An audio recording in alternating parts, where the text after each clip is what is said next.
بسم الله الرحمن الرحيم. لقد جاءكم رسول من أنفسكم عزيز عليه ما عنتم حريص عليكم بالمؤمنين رؤوف رحيم.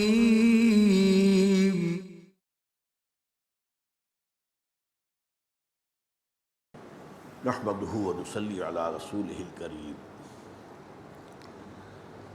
اما بعد فقد قال الله تبارك وتعالى كما ورد في سورة الانعام: اعوذ بالله من الشيطان الرجيم بسم الله الرحمن الرحيم. من جاء بالحسنة فله عشر امثالها ومن جاء بالسيئة فلا يجزى إلا مثلها وهم لا يظلمون. وقال عز وجل كما ورد في سورة القصص: من جاء بالحسنة فله خير منها ومن جاء بالسيئة فلا يجزى الذين عملوا السيئات إلا بما كانوا يعملون. وقال عز وجل كما ورد في سورة غافر: من عمل سيئة فلا يجزى إلا مثلها ومن عمل صالحا من ذكر أو أنثى وهو مؤمن فأولئك يدخلون الجنة يرزقون فيها بغير حساب. صدق الله العظيم. وعن ابن عباس رضی اللہ تعالی عنہما عن رسول اللہ صلی اللہ علیہ وسلم فيما يروي عن ربه عز وجل قال: ان اللہ كتب الحسنات والسيئات ثم بين ذلك فمن هم بحسنة فلم يعملها كتبها الله عنده حسنة كاملة فإن هم بها فعملها كتبها الله عنده 10 حسنات إلى 700 ضعف إلى أضعاف كثيرة وإن هم بسيئة فلم يعملها كتبها الله عنده حسنة كاملة وإن هم بها فعملها كتبها الله سيئة واحدة. رواہ الامام البخاری والامام مسلم رحمہم اللہ. رب اشرح لي صدری ویسر لي امری واحلل عقدۃ من لسانی یفقہوا قولی. اللہم ربنا الہمنا رشدنا واعذنا من شرور انفسنا. اللہم ارنا الحق حقا وارزقنا اتباعہ وارنا الباطل باطلا وارزقنا اجتنابہ. آمین یا رب العالمین. 40 نووی کی حدیث نمبر 37 ہے جس کا آج ہمیں مطالعہ کرنا ہے. یہ حدیث مبارکہ بندوں پر اللہ تعالیٰ کی رحمت و رافت کی عظیم ترین مظہر ہے، اور جو مضمون اس میں آیا ہے وہ قرآن مجید میں کئی جگہ آیا. اسی لیے میں نے پہلے 3 آیتیں تلاوت کی ہیں. پہلے ان کے ترجمے پر نظر ڈال لیں. سورہ انعام کی آیت نمبر 160 ہے: من جاء بالحسنۃ فلہ 10 امثالھا. جو کوئی کسی نیکی کا عمل کرے گا تو اس کے لیے اس کا 10 گنا اجر ہوگا. 100 روپیہ اللہ کی راہ میں دیا ہے تو 1000 کے آپ اللہ کی طرف سے حقدار ہیں. ومن جاء بالسیئۃ، اس کے برعکس جو کسی برائی کا ارتکاب کرے گا، فلا یجزی الا مثلها وهم لا یظلمون، تو اس سے بس بدلہ اتنا ہی ملے گا جتنی کہ اس نے برائی کی ہے. کسی کے آپ نے 10 روپے میں خیانت کی ہے تو اتنا ہی آپ کو جو ہے سزا اللہ تعالیٰ کی طرف سے ملے گی. یعنی نیکی کی جزا اللہ تعالیٰ اپنی طرف سے بڑھا کر دیں گے. کتنا بڑھائیں گے یہ ابھی اور آگے آ جائے گا.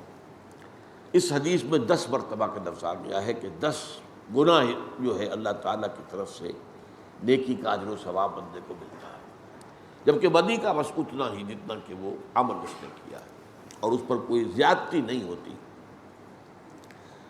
دوسری آیت ہے سورۃ القصص کی، آیت نمبر 84، من جاء بالحسنۃ فلہ خیر منہا، جس کسی نے کوئی نیکی کمائی اس کے لیے اس کا جو بدلہ ہے وہ اس سے بہت بہتر ہے۔ اب یہاں گنتی نہیں بتائی 10 یا 700 گنتی نہیں۔ ومن جاء بالسیئۃ فلا یجزی الذین عملوا السیئات الا بما كانوا یعملون، اور جو کسی بدی کا ارتکاب کرتا ہے تو اس کو بدلہ جو ہے بس اس کے عمل کے برابر ہی ملتا ہے، اس سے زیادہ نہیں، اس کی سزا اسی کے قدر ہوگی۔ تیسری آیت سورہ غافر کی ہے، من عمل سیئۃ فلا یجزی الا مثلہا، جو کوئی بدی کا ارتکاب کرتا ہے، پہلے دونوں مقامات پر پہلے نیکی کا ذکر ہے پھر بدی کا، یہاں پہلے بدی کا ذکر ہے پھر نیکی۔ من عمل سیئۃ فلا یجزی الا مثلہا، جو کوئی کسی برائی کا ارتکاب کرتا ہے تو اسے بدلہ نہیں ملتا مگر اس جتنی اس نے بدی کی ہے۔ ومن عمل صالحا من ذکر او انثی، اور جس نے نیکی کا کوئی کام کیا ہے خواہ وہ مرد ہو خواہ عورت، وہو مومن، اور وہ مومن ہو۔ ایک بعض اوقات نیکی کا کام کرتا ہے، مشرک بھی کرتا ہے، لیکن وہ نیکی ان کی قبول نہیں ہوتی۔ مومن ہونا شرط ہے، اللہ کو مانتے ہو۔ یہ ہمارا جو مطالعہ قرآن حکیم کا منتخب نصاب، اس کا 10 نمبر 2 ہے یہ، لیس البر ان تولوا وجوہکم قبل المشرق والمغرب ولکن البر من آمن باللہ والیوم الآخر والملائکۃ والکتاب والنبیین وآتی المال علی حبہ ذوی القربى والیتامى والمساکین۔ پھر وہ بہت سی نیکیوں کا تذکرہ ہے، لیکن پہلی شرط اول ایمان ہے، کیونکہ ایمان جو ہے اس سے اندر حقیقت نیت کا تعین ہوتا ہے۔ آپ نیکی کر رہے کس لیے؟ اگر تو اللہ پر ایمان ہے تو اللہ کے لیے اور اللہ کے اجر و ثواب کے لیے، نہیں ہے تو ریاکاری ہو رہی ہوگی، یا کچھ دنیا کی کوئی اس کے اندر مقصد ہے۔ ایک فاؤنڈیشن قائم کر دی ہے اور وزیر اعظم سے افتتاح کرایا ہے، اب نہ معلوم اس کے ذریعے سے وہ جو حکام رسی سے جو فائدے اٹھائے گا جو اس کے پیش نظر ہے، تو یہ اپنی نیت پر معاملہ ہے۔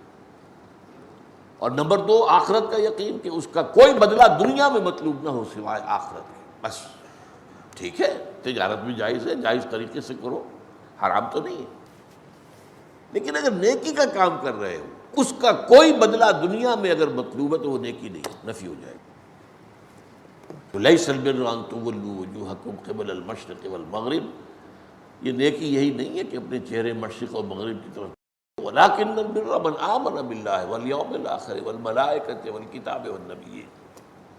پھر ہے نیکیوں کا تذکرہ، وآتی المال علی حبہ ذوی القربى والیتامى والمساکین وابن السبیل والسائلین وفی الرقاب وأقام الصلاة وآتى الزکاة والموفون بعہدہم اذا عاہدوا والصابرین فی البأساء والضراء وحین البأس۔ یہ اصل میں حقیقت بر و تقوی اور نیکی کی حقیقت، ورچو اسلام کے نزدیک کیا ہے قرآن، اس پر یہ عظیم ترین آیت ہے۔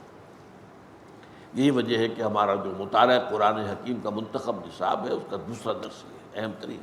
بہرحال یہاں فرمایا من عمل سیئۃ فلا یجزی الا مثلہا ومن عمل صالحا من ذکر او انثی وہو مؤمن فاولئک یدخلون الجنۃ یرزقون فیہا بغیر حساب، تو وہ لوگ ہوں گے کہ جو جنت میں داخل کیے جائیں گے اور وہاں انہیں جو کچھ ملے گا وہ کسی حساب کتاب سے ماوراء ہوگا۔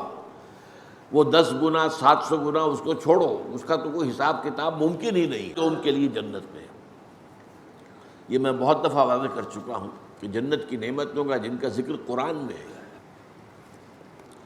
یہ اصل میں جسے عربی میں کہتے ہیں نزل، یہ نزل ہے، وہ چیزیں جو ہم جانتے بھی ہیں کہ جو بھی وہاں کلما رزقوا منها من ثمرۃ رزقا قالوا هذا الذي رزقنا من قبل. آم دیا جائے، اچھا یہ آم تو ہم کھاتے تھے، دنیا میں بھی کھاتے تھے. اس آم کی جو لذت ہوگی اس کا آپ تصور بھی نہیں کر سکتے دنیا کے آم کا. تو نعمتیں وہی ہوں گی، لیکن یہ نزل ہے. نزل کسے کہتے ہیں عربی زبان میں؟ نزیل کہتے ہیں، نزل ینزل اترنا. جیسے ہی کوئی شخص آپ کے دروازے پر آیا اور کسی سواری سے اترا، گھوڑے پر چڑھ کے آیا اس سے اترے گا، اونٹ پر سوار ہوا تھا اس کو بٹھا کر اترے گا، کار پر آیا کار سے اترے گا. نزیل ہے اب یہ. تو فوراً آپ پیش کرتے ہیں کوئی موسم کے مطابق، کوئی ٹھنڈا کوئی گرم، وہ تو بھاگ کر فوراً پیش کر دیں گے. اس کو کہتے ہیں نزل، جو کسی مہمان کی آمد کے فوراً بعد پیش کر دیا جاتا. اب وہ آپ کے یہاں مقیم ہو گیا، اب وہ ضیف ہے، ضیف مہمان. یہ ضیافت جو ہونی ہے اہل جنت کی، یہ ان نعمتوں کے ذریعے ہوگی جس کا ہم تصور بھی نہیں کر سکتے. حدیث میں آیا ما لا عین رأت ولا اذن سمعت وما خطر علی قلب بشر. یہ ضیافت جو ہوگی وہاں بعد میں، وہ تو حقیقت کہا کہ وہ ایسی چیزیں ہیں جو نہ کسی آنکھ نے دیکھی، نہ کسی کان نے سنی، نہ کسی کے دل میں اس کا احساس و خیال تک وارد ہوا. تو قرآن مجید میں جب بھی آپ اس کو دیکھیں تو اب نزل کے اندر وہ کیا گیا ہے، اس کی بھی کیا اس کی توجیہ ہے عقلی.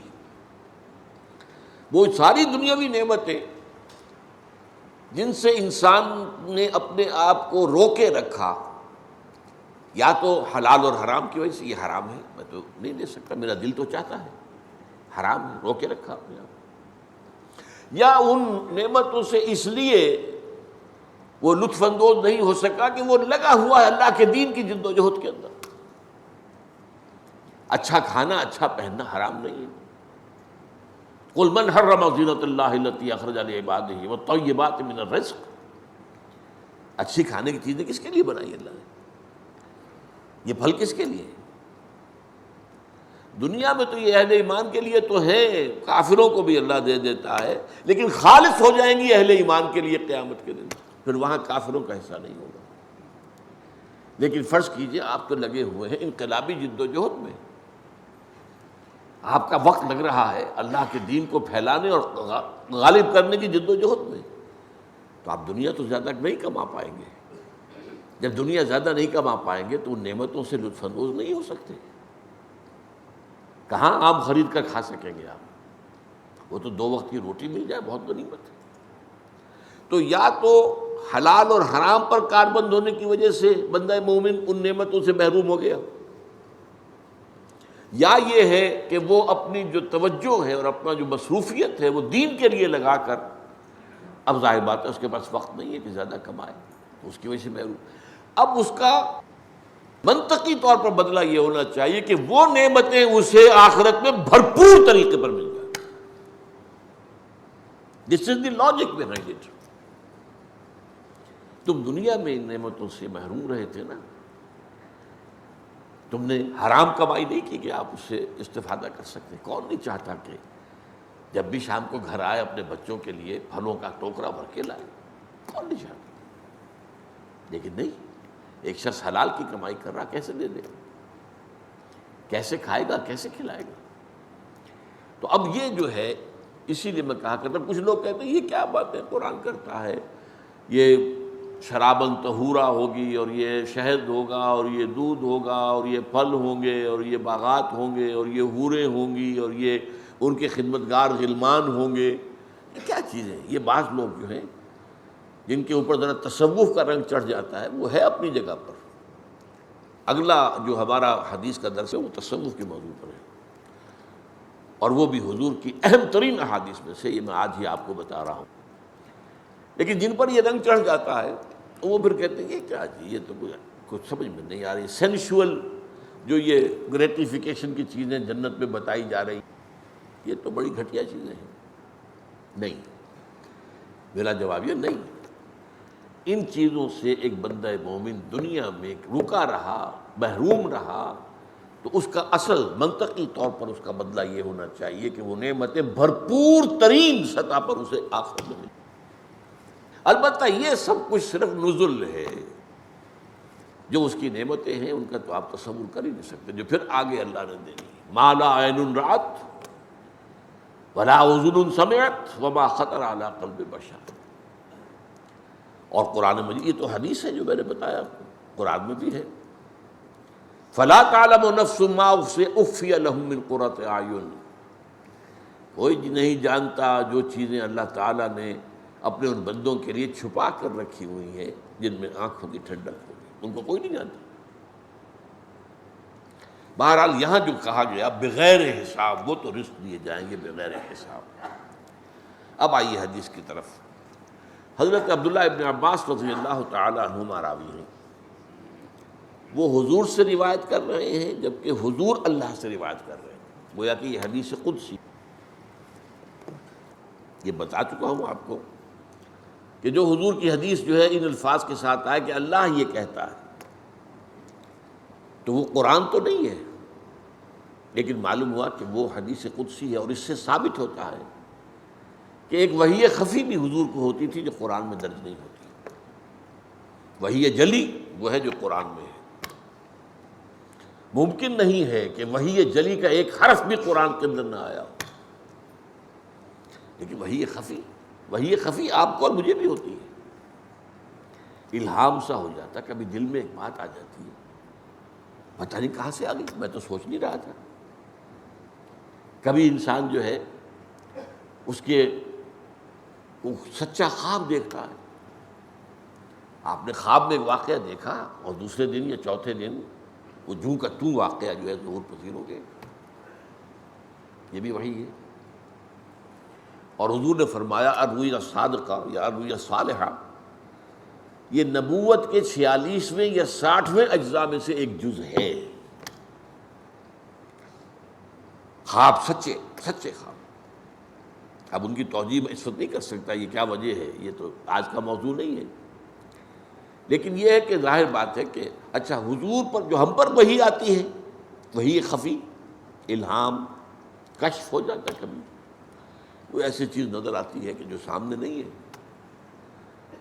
یہ بیداری میں ہو جاتا ہے، اور بعد میں معلوم ہو گیا کہ وہ شاید اسی طرح تھی یا خواب سچا۔ لیکن ہماری جو یہ وحی خفی ہے، جو قرآن کہتا ہے کہ شہد کی مکھی کو بھی ہم نے وحی کی، حضرت موسیٰ کی والدہ کو وحی کی کہ گھبراؤ نہیں، اپنے اس بچے کو تم ایک صندوق میں رکھ کر اور ڈال دو نیل میں، ہم ہیں محافظ اس کے۔ لیکن وہ نبی تو نہیں تھے، نبوت تو ہے ہی نہیں، خواتین کے لیے ہے ہی نہیں۔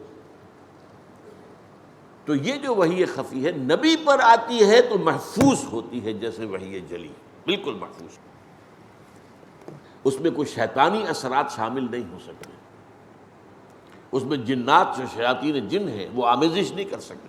ہم پر جو آتا ہے اس میں غلط بھی ہو سکتا ہے، اس میں شیطانی آمیزش بھی ہو سکتی ہے، اس میں ہماری وشفل تھنکنگ کو، جسے حدیث نفس کہتے ہیں، ہمارا نفس بات کر رہا ہے، جس کو کہ جو ہے فرائیڈ، وہ تو اسی خواب کو جانتا ہے نا، اس کے نزدیک خواب کیا ہے؟ نفس کے اندر دبی ہوئی خواہشات جو کسی وجہ سے پوری نہیں ہو رہی ہیں، وہ خوابوں میں آدمی اس کو دیکھ کر دل بہلا لیتا ہے۔ یہ خواب اس کی یہ دبی ہوئی خواہشات ہیں، یہ اس کے نفس کے وہ تقاضے ہیں جو کسی وجہ سے پورے نہیں ہو پا رہے ہیں۔ تو اب وہ جو ہے وہی چیزیں اس کے سامنے مجسم ہو کر، اور وہ خواب کی شکل میں، یہ ہے در حقیقت جسے کہا گیا یہ جو خواب ہے یہ نفسانی خواب ہے۔ ایک جو خواب سچے ہیں وہ ملائکہ کی طرف سے ہیں، اللہ کی طرف سے۔ بہرحال تو یہ جو حدیث ہے حدیث قدسی ہے، عن ابن عباس رضی اللہ عنہما عن رسول اللہ صلی اللہ علیہ وسلم فیما یروی عن ربہ عز وجل قال ان اللہ کتب الحسنات والسیئات ثم بین ذلک۔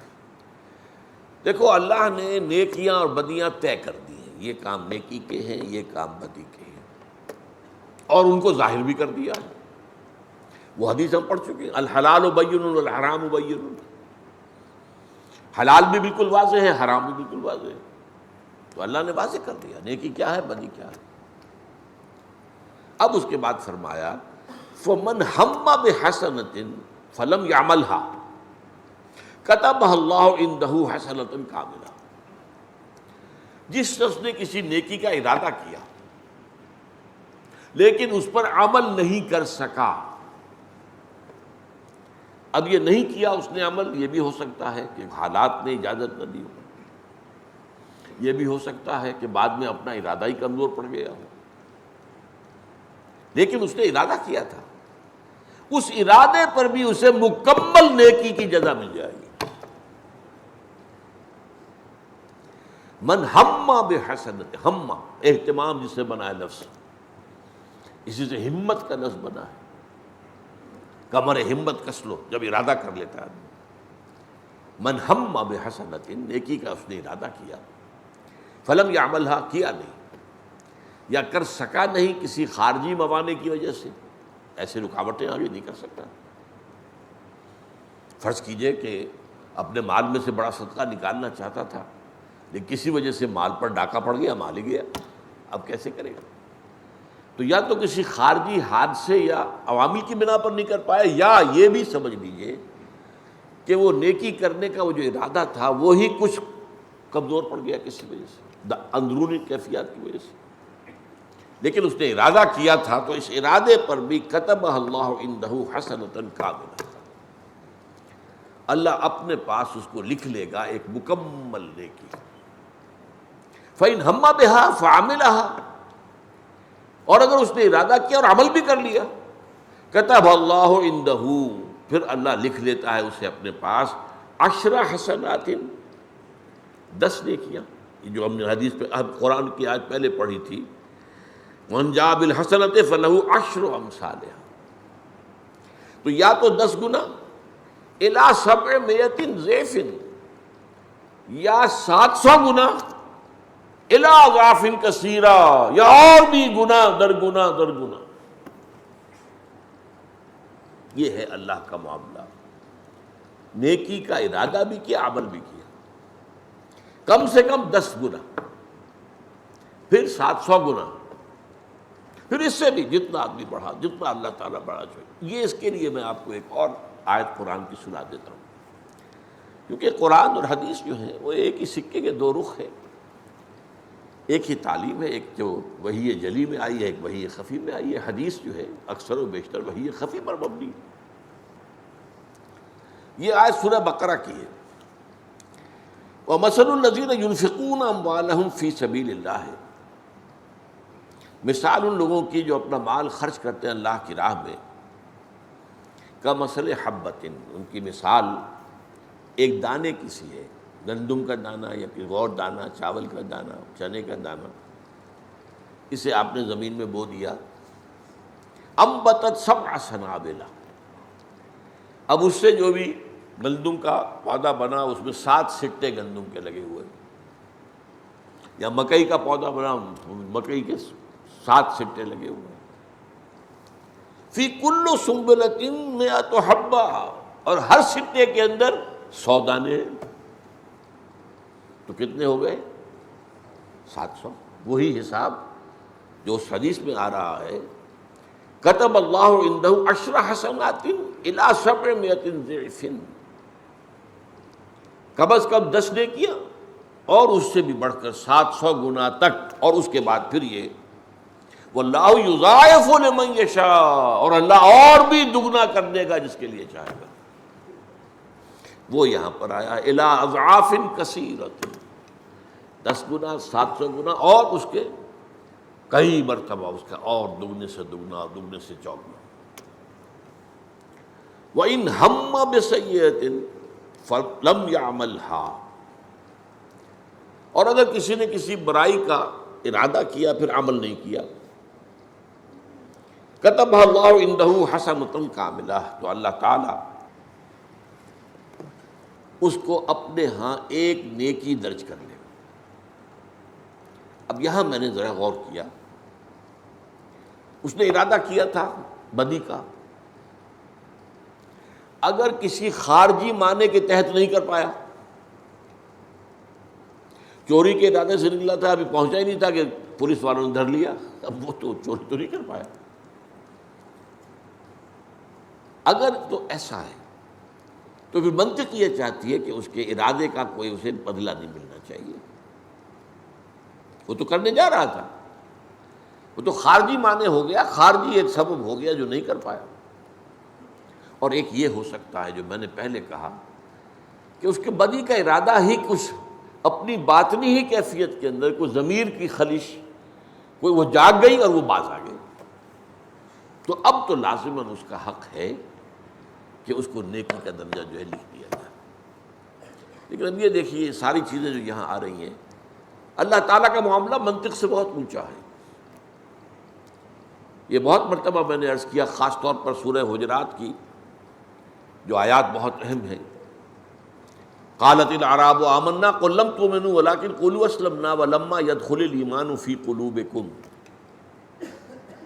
وان تطيعوا الله ورسوله لا يلدكم من اعمالكم شيئا ان الله غفور رحيم. یہ بدو کہہ رہے ہیں، دعویٰ کر رہے ہیں نبی کہ ہم ایمان لے آئے. ان سے کہہ دیجئے تم ایمان ہرگز نہیں لائے ہو، اس مغالطے میں نہ رہو، بلکہ یوں کہو کہ ہم مسلمان ہو گئے، اطاعت قبول کر لی. We have given up resistance. ہم جو مخالفت کر رہے تھے ہم نے ترک کر دی. اب مومن تو یہ نہ ہوئے نا بالکل.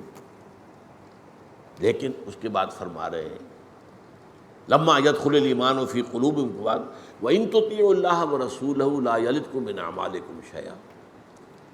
مومن وہ ہے نہیں، مسلم انہیں مانا جا رہا ہے تو اس کا مطلب منافق ہے. ہمیں منطق تو یہی کہے گی نا کہ مسلم تو ہے، منافق مسلم ہوتا ہے، مومن نہیں ہوتا. منافق اسی کو کہتے ہیں. اور منافق کی کوئی نیکی قبول نہیں ہونی چاہیے. لیکن یہاں فرمایا گیا وَإِن تُطِيعُوا اللَّهَ وَرَسُولَهُ لَا يَلِدْكُم مِّنْ أَعْمَالِكُمْ شَيْئًا. یہاں منطق نہیں چلے گی، اللہ کا فضل، اللہ کا کرم، اللہ کی رحمت چلے گی. اگر تم اطاعت کرتے رہو اس حال میں بھی کہ ایمان تمہارے دلوں میں نہیں ہے، اللہ تمہارے اجر و ثواب میں کمی نہیں کرے گا. ان اللہ غفور الرحیم، اس لیے کہ اللہ غفور الرحیم ہے. تو منطق سے یہ چیز ماورا ہو گئی. اسی طریقے سے یہ احادیث کی روح سے اور کچھ قرآن مجید کے مقامات سے تو معلوم ہوتا ہے کہ ایک شخص نے گناہ کا ارتکاب کیا تو ایمان اس کے دل سے نکل گیا.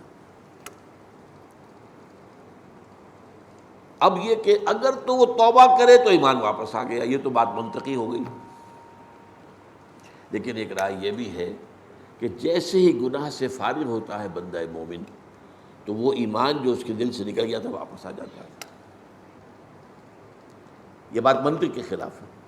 ہاں توبہ کے بعد آ جانا سمجھ میں آتا ہے، لیکن محض گناہ کا جو ارتکاب ہے وہ کب ختم ہو گیا اور اس کے بعد ایمان آ گیا، یہ منطق کے خلاف ہے. لیکن مانیں گے ہم یہ اللہ کا فضل ہے. جیسے آج اس حدیث میں ہم دیکھ رہے ہیں نیکی کے ساتھ اللہ کا معاملہ کچھ اور ہے، بدی کا معاملہ کچھ اور ہے. بدی میں اس کے برابر سزا ملے گی، نیکی میں 10 گنا 700 گنا اور اس سے بھی 1000 گنا ملے گی. اب منطق تو نہیں مانتی اس کو، بلکہ نیکی کا بدلہ بھی اتنا ہی ہونا چاہیے جتنا نیکی اس نے کی ہے. لیکن یہ کہ ان چیزوں کے اندر اللہ کے اس لیے فرمایا گیا ہے یہ سورہ اعراف میں وسعت رحمتی کل شیء، میری رحمت جو ہے وہ ہر شے کو اپنے گھیرے میں لیے ہوئے. اور ایک حدیث قدسی میں حضور فرماتے ہیں کہ اللہ فرماتا ہے سبقت رحمتی علی غضبی، یقیناً اللہ تعالیٰ سزا دینے والا بھی ہے، شدید العقاب بھی ہے منتقم بھی ہے، لیکن غفور بھی ہے، رحیم بھی ہے. اور غفوری شان بالا تر ہے اس کی سزا والی شان سے. لیکن یہ کہ بہرحال وہ ہے، بدلہ دینے والا ہے، سزا دینے والا ہے. آخر جہنم کس کے لیے بنائی ہے؟ یہ سارا معاملہ حساب کتاب کس لیے ہو رہا ہے؟ یہ برابر جو درج ہو رہے ہیں کرامن کاتبین جو لکھ رہے ہیں کائے کے لیے لکھ رہے ہیں؟ It's not exercise in futility. یہ سب کچھ ہوگا، حساب کتاب ہوگا، جزا ملے گی، ٹھیک ہے. لیکن اللہ تعالیٰ کی رحمت غالب ہے. وہ رحمت خدا بہانہ جوئی بہانہ، رحمت خداوند جو بہانہ چاہتی ہے رحمت کا. اور ایک اور اس کا مفہوم لیا گیا، بہا نہ جوئی، بہا اس کی قیمت. اللہ کی رحمت جو ہے وہ اپنی قیمت نہیں چاہتی، بہا نہ جوئی. اس اعتبار سے یہ جو ہے منطق پر بالا تر ہے اللہ کی رحمت. اسی لیے قرآن مجید میں 4 جگہ آیا ہے وَهُوَ أَرْحَمُ الرَّاحِمِينَ، وہ تمام رحم کرنے والوں سے بڑھ کر رحم کرنے والا ہے. حضور نے ایک دفعہ صحابہ کو بتایا، سوچو تم، کوئی ماں کبھی چاہے گی کہ اس کے بچے کو آگ میں ڈال دیا جائے؟ تو اللہ کی یہ مخلوق، اللہ تو نہیں چاہتا. قرآن مجید میں آیا بھی ہے، ما یفعل اللہ بعذابکم، اللہ کو کیا لینا ہے تمہیں عذاب دے کر، ان شکرتم، اگر تم اللہ کے شکر گزار بندے بنو. تو اللہ کو کوئی شوق نہیں ہے. وہ جو کہتے ہیں کچھ لوگوں کو پسند ہوتا ہے دوسروں کو اذیت دینا، وہ دوسروں کو اذیت دے کر خوش ہوتے ہیں. اللہ معاذ اللہ معاذ اللہ ثم معاذ اللہ، ایسا نہیں ہے. ما یفعل اللہ بعذابکم. تو رحمت خداوندی بہانہ نہیں جوید، وہ تو بہانہ چاہتی ہے، کوئی نہ کوئی بات ہو، بنیاد ہو تو رحمت آ جائے گی. اس پہلو سے فرمایا کہ اگر کسی نے ارادہ کیا بسیئۃ فلم یعملها کتبها اللہ عنده حسنۃ کاملہ. اب میں نے بتا دیا دونوں امکانات ہیں. یہ بھی کہ وہ کسی معنی کی وجہ سے نہیں کر سکا، تب تو اس کا حق نہیں ہے کہ اس کے کوئی بھی نیکی کا اندراج کرنے کا. اگرچہ یہاں سکوت ہے اس کے بارے میں، لیکن تجزیہ کریں گے ہم تو یہ بات سامنے آ جائے گی. اور اگر واقعی اس کے نیکی کا، اس نے بدی کا ارادہ کیا تھا لیکن پھر خود ہی کچھ اندرونی اس کے اندر جو کشاکش تو رہتی ہے نا، خیر و شر کی کشاکش تو ہمارے اندر رہتی ہے. ہمارا نفس امارہ ہمیں نیچے کھینچتا ہے، روح ملکوتی اوپر کھینچتی ہے. یہ تو میں نے آپ کو کئی دفعہ بتایا ہے کہ میں فرائڈ کا، جس کا ذکر میں نے کیا، خواب اسے پتا کیا خواب کس چیز کا نام ہے، وہ صرف وہ نفسانی خوابوں کا تجزیہ کرتا ہے، ملکوتی خواب کا اسے پتہ ہی نہیں. سچا خواب کس کو کہتے ہیں اسے پتہ ہی نہیں.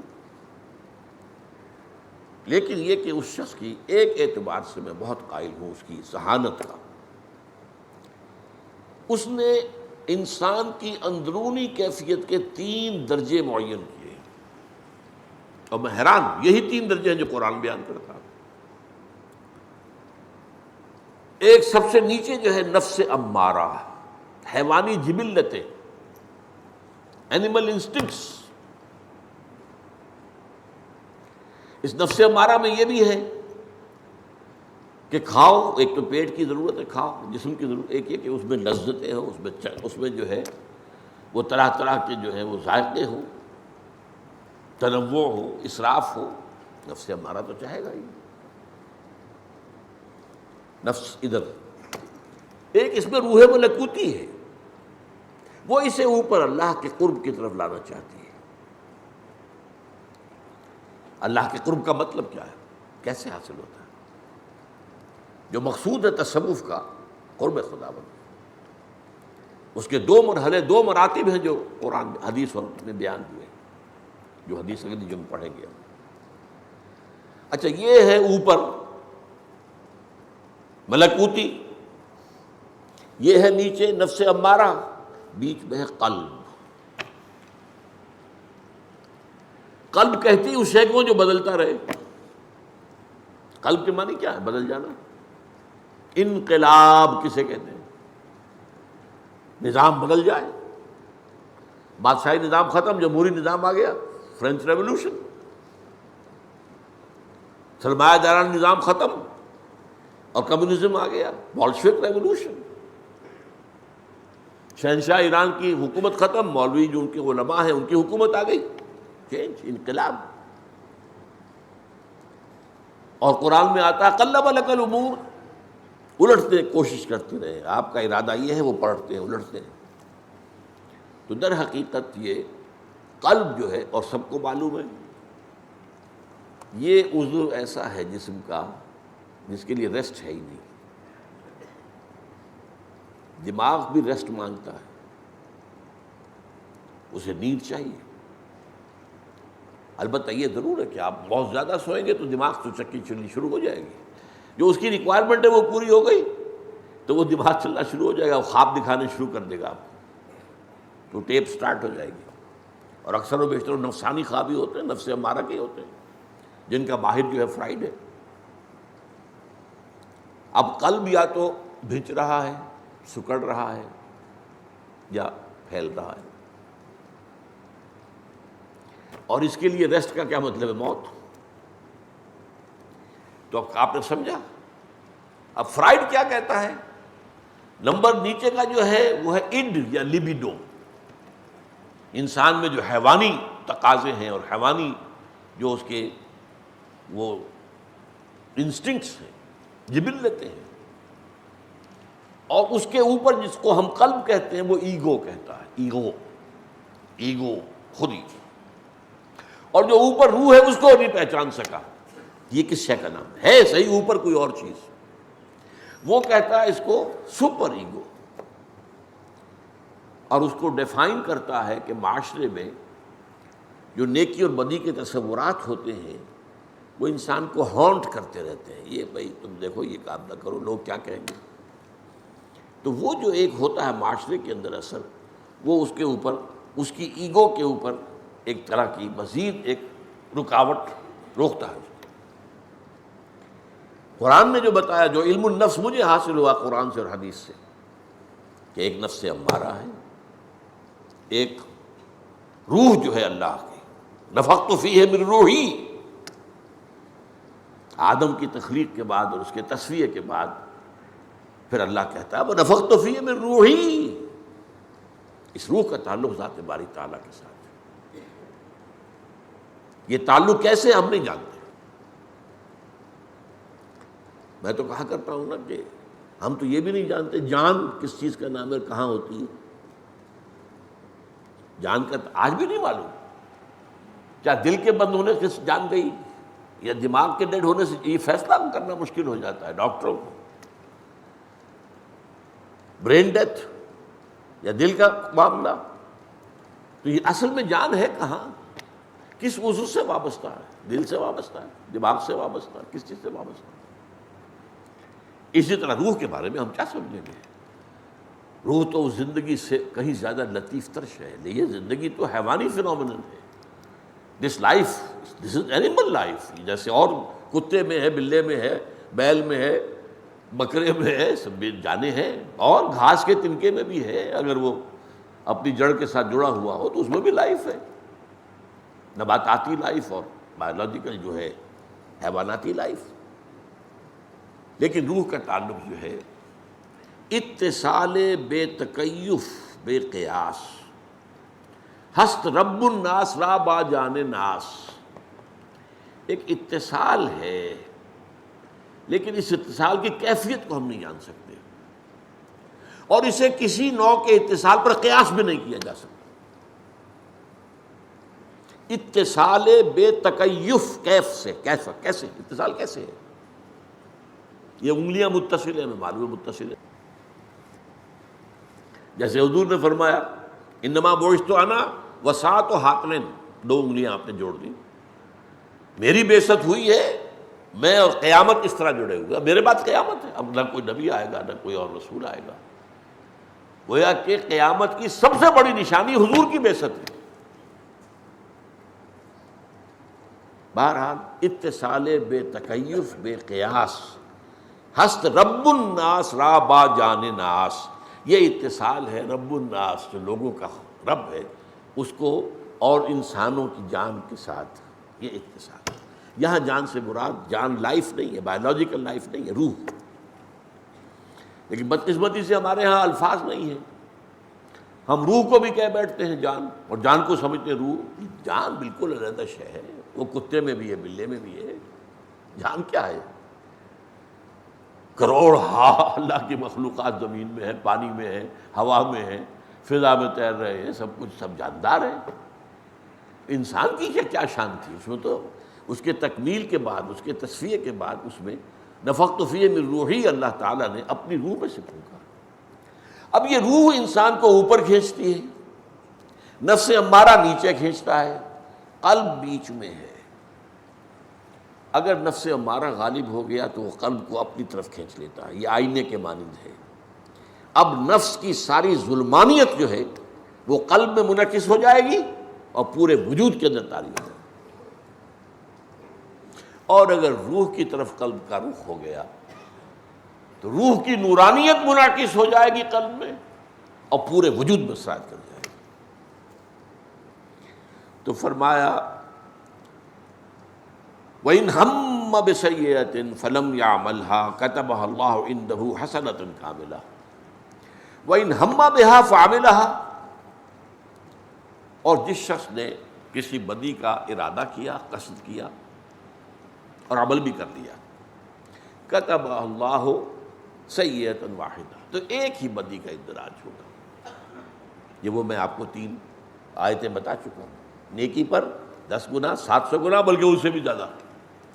بدی پر جتنی وہ بدی ہے اس کے مطابق اسی کے مقدار کے اندر جو ہے وہ سزا ملے گی۔ یہ گویا کہ اس حدیث کی بھی ایک توجیہ ہو گئی کہ سبقت رحمتی علی غضبی، رحمتی وسعت کل شیء، سورہ اعراف میں فرمایا۔ تو اللہ تعالی ہم سب کو بھی اپنے دامن رحمت میں لے لے، نیکیوں کا ارادہ کرنے کا تو فیصلہ کرے،